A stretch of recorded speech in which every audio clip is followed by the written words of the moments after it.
Do you know what media platform most impacted Generation X? Stay tuned to find out on this edition of Do You Know?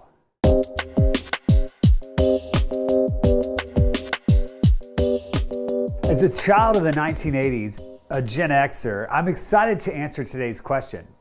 Before I answer though, what do you think? Was it a video game, a movie, a book, a TV show that most impacted my generation? Hey kids, it's me, Mario, and I know the answer. It was my amazing 80s video game, Donkey Kong, where I defeated that crazy monkey and saved my beautiful Princess Peach.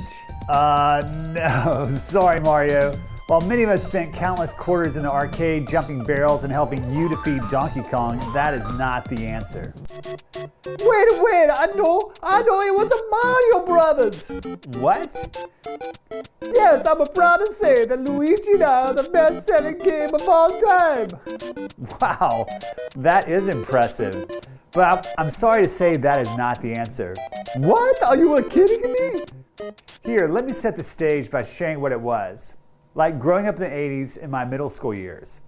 During that time in my life, my concept of self-image was based mainly on the world's standards of success and beauty, which was largely driven by the media I consumed. I don't remember ever giving a thought to what it meant to be an image bearer of God. Like most teens, I cared very much how I looked and what people thought of me. In my search for significance and desire to be accepted, I quickly latched onto the new media platforms in my generation. From cable TV to video games, such as Space Invaders, Pac-Man, and Donkey Kong. See, you said a Donkey Kong! I'm telling you, that is the answer! Just wait. Other new media patterns included video cassette recorders known as VCRs also at the scene. Wow, that thing looks like a copy machine! Apple computers, as well as cultural phenomena such as the Star Wars trilogy, Indiana Jones, and the coming of age film and Ferris Bueller's Day Off. Nevertheless, I would argue that the greatest media influence on my generation, Generation X, was the birth and development of, drumroll please, Donkey Kong! MTV. MTV? Like a Mario TV? No, MTV as in music television. It's one small step for man, one giant leap for mankind.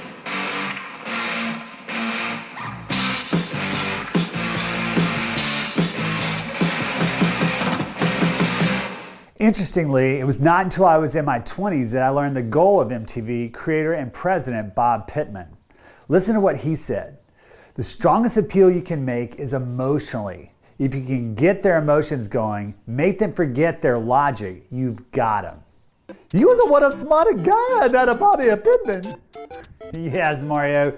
Beginning in 1981, MTV would grow over the next 2 decades to combine television, music, movies, magazines, and internet sites into one massive empire, shaping the hearts and minds of millions of teens around the world.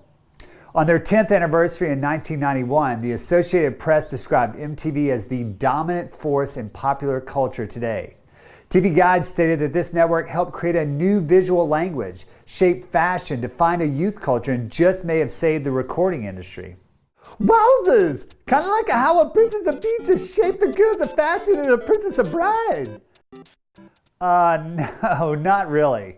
In August 2001, the network celebrated its 20th anniversary, continuing its dominance of teen and youth culture. Check out these statistics. MTV was the #1 cable channel for 12 to 24-year-olds, according to Nielsen Media Research. It was in 342 million households worldwide, 140 countries total, and was aired in 17 languages. The classic MTV technique of quick cutting and color-drenched imagery and their other cutting-edge visual techniques profoundly changed the way commercials, TV shows, and movies were made.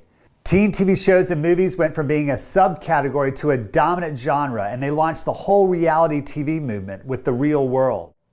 And as USA Today noted, Total Request Live launched 100 teen stars, rappers, rockers, and many others. Speaking of the T word, wasn't MTV a kinda, a little raunchy? Like a Bowser's Castle? That's an understatement. Sadly, MTV captivated teens many times by promoting sexual immorality, unhealthy body images, and even profane and blasphemous views of Christianity. In 2001, 30 million teenagers made up over a $150 billion market. Every month, teens spend an average of up to $200 on movies, music, and other entertainment. In short, MTV became a model for business success.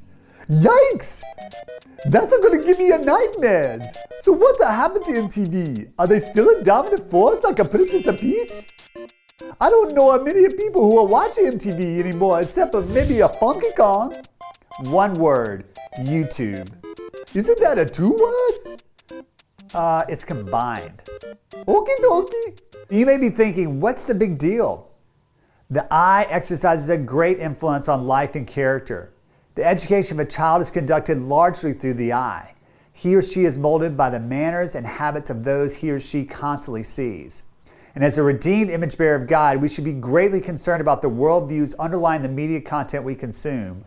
Whether we realize it or not, every writer, creator, producer, etc. has a worldview. And as the Apostle Paul warned the church of Colossae, we need to make sure that no one takes us captive through hollow and deceptive philosophy, which depends on human tradition and the elemental spiritual forces of this world rather than on Christ. Keep this in mind as we look at the impact media can have on shaping the hearts and minds of your generation in the coming segments. Well, that's all for now. Thank you for joining me, Anna Mario. Don't hesitate to email me your questions at doyouknow@idleadershipforum.org. Thanks for joining us, and remember, never be afraid to share what you know, but always do it with gentleness and respect, treating others as fellow image bearers of God.